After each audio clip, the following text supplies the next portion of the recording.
Welcome student. Gayatri विद्या मंदिर साचो class 6 subject math exercise 1.2 question number 7. In previous class we have done till question number 6. In today's class we are going to do question number 7 and many more questions. So first question number 7. An airplane travels 685 kilometres in an hour.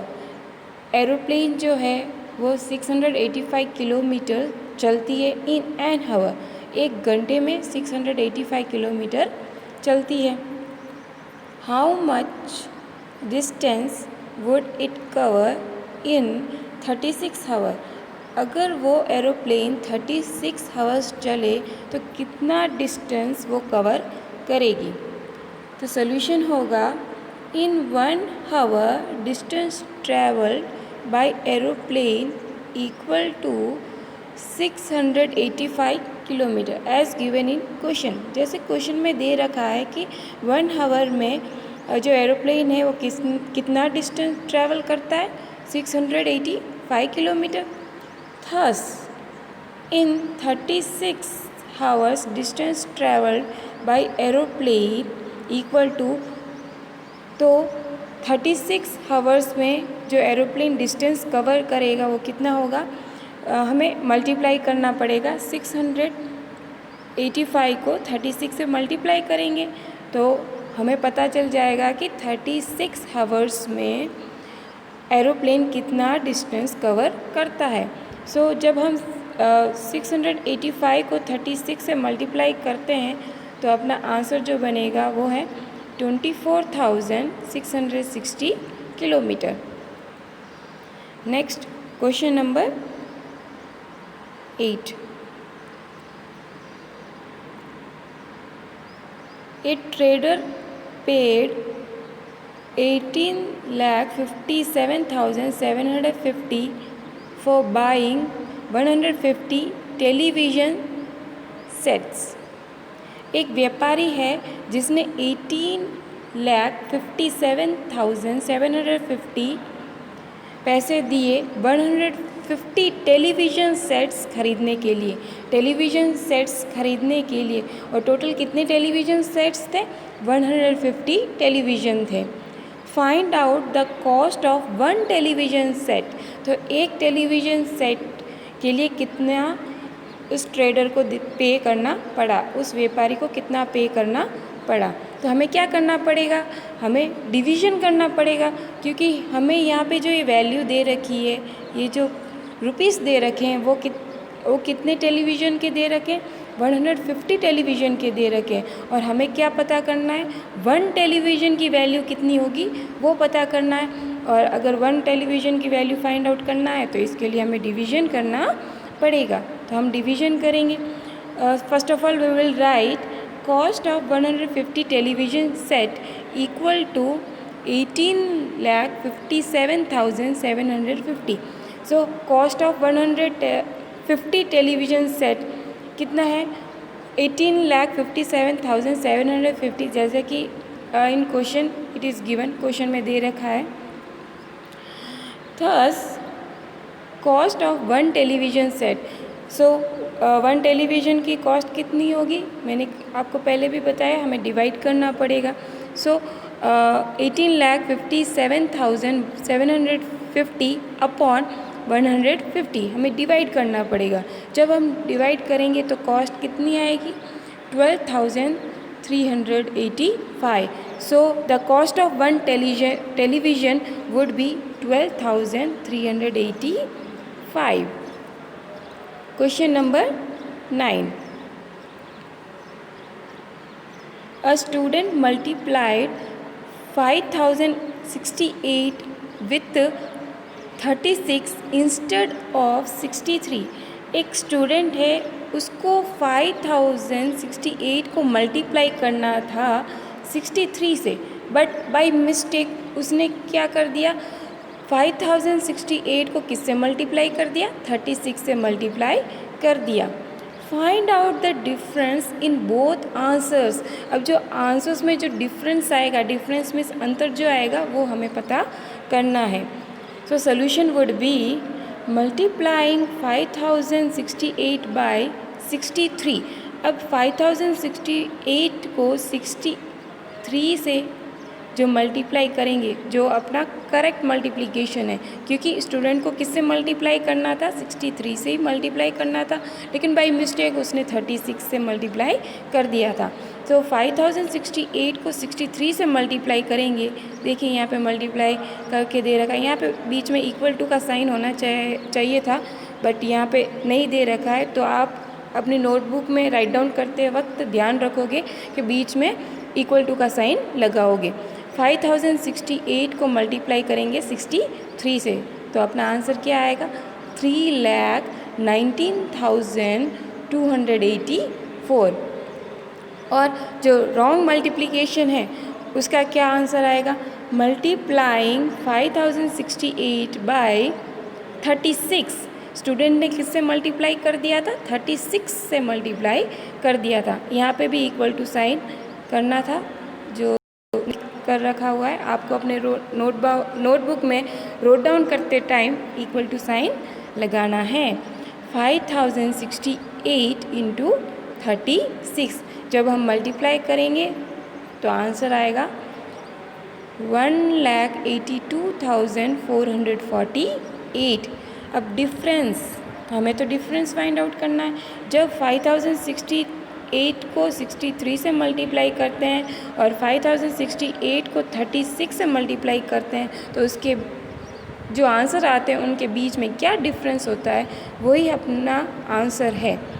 3,19,284 minus 1,82,448। जब इन दोनों को हम subtract करते हैं तब अपना answer बनता है 1,36,836। Thus difference in both the answer is 1,36,836. So the answer would be 1,36,836. Now question number 10. In question number 10, 75,000 sheets of paper are available for making practice book. अब प्रैक्टिस बुक्स बनानी है और उसके लिए कितनी शीट्स है हमारे पास, 75,000 शीट्स हमारे पास अवेलेबल है। From every sheets 8 pages of practice book are made. अब एक शीट से हम 8 पेजेस बना सकते हैं। जैसे कि अपने पास 75,000 शीट्स हैं, लेकिन अगर अपने पास एक शीट है, अब इस एक शीट से हम कितने पेज बना सकते हैं, इस एक शीट से हम 8 पेजेस बना जा सकते हैं। जैसे कट कर सकते हैं 1 2 3 4 5 6 7 8। तो ऐसे जो एक बड़ी शीट है और उसको हम डिवाइड करके टोटल 8 पेज बना सकते हैं। Every practice book has 200 pages. और इन शीट से जो प्रैक्टिस बुक्स बनाई जाएगी उनमें कितने पेजेस होंगे, 200 पेजेस होंगे। How many practice books can be made from the available sheet of pages? अब अपने पास जो पेजेस शीट्स दे रखी है उनसे हम कितनी प्रैक्टिस बुक्स बना पाएंगे, ये हमें पता करना है। अपने पास जो टोटल शीट्स है वो कितनी है, 75,000 शीट्स है। Let us solve this question. Number of sheets equal to 75,000। Number of sheets कितनी है, 75,000। Number of pages formed by 1 sheet, एक शीट से हम कितने पेजेस बना सकते हैं, 8 पेजेस बना सकते हैं। Number of pages formed bye 75,000 sheets. अब हम 75,000 शीट्स को यूज़ में लेते हैं तो हम कितने पेजेस बना पाएंगे, तो इसके लिए हमें क्या करना पड़ेगा, 75,000 को 8 से मल्टीप्लाई करना पड़ेगा। 75,000 इंटू 8, तो total number of pages can be made by 75,000 sheets equal to 6 lakh. तो 75,000 शीट्स का यूज़ करते हुए हम कितने पेजेस बना सकते हैं, 6 लाख पेजेस हम बना सकते हैं। Number of pages each practice book has, और हमें क्वेश्चन में कहा गया है कि ईच प्रैक्टिस बुक, प्रत्येक प्रैक्टिस बुक में कितने पेजेस होने चाहिए, 200 पेजेस होने चाहिए। तो इस प्रकार से हम कितनी प्रैक्टिस बुक्स बना पाएंगे।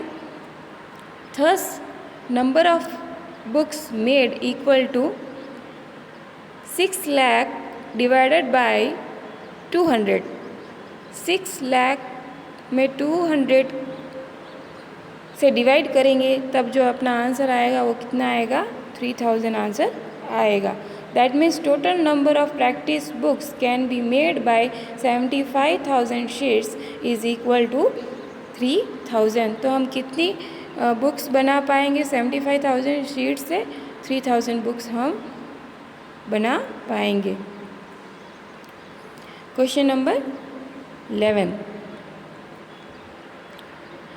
देर are 15 litre of milk available in a hotel. एक होटल है, वहाँ पे 15 लीटर मिल्क अवेलेबल है। If 25 millilitre milk is required for making a cup of tea, और अगर एक कप ऑफ टी बनानी है तो उसके लिए कितना मिल्क रिक्वायर्ड होगा, 25 मिलीलीटर। एक कप ऑफ टी बनानी है तो 25 मिलीलीटर मिल्क की आवश्यकता पड़ेगी।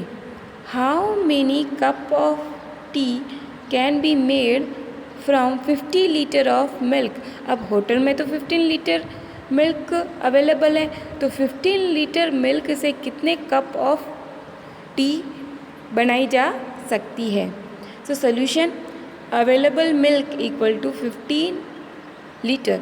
अवेलेबल मिल्क, मिल्क कितना अवेलेबल है, 15 लीटर अवेलेबल है। Milk required in 1 cup tea, एक कप ऑफ टी बनाने के लिए कितना मिल्क चाहिए होगा, 25 millilitre. 1 litre equal to 1000 millilitre, that we all know, हमें पता है, सब कन्वर्जेशन पता है। 1 लीटर में 1000 मिलीलीटर होते हैं, तो 15 लीटर में कितने मिलीलीटर होंगे, इसके लिए हमें 15 को 1000 से मल्टीप्लाई करना पड़ेगा। 15 को 1000 से मल्टीप्लाई करते हैं तो अपना जो कन्वर्जेशन हो जाता है, तो क्या आंसर आता है अपने 15,000 millilitre. Thus number of tea cup equal to, तो नंबर ऑफ टी कप कितने होंगे, हम 15,000 को 25 मिलीलीटर से डिवाइड करेंगे, क्योंकि एक कप में 25 मिलीलीटर मिल्क हमें चाहिए। तो टोटल नंबर ऑफ कप्स कितने होंगे, 600 cup. Thus using 15 litre milk 600 cup of T can be made. तो इस प्रकार से हम कह सकते हैं कि 15 लीटर मिल्क से हम 600 कप टी बना सकते हैं। इस प्रकार से अपने एक्सरसाइज 1.2 के क्वेश्चंस कंप्लीट होते हैं। Thank you.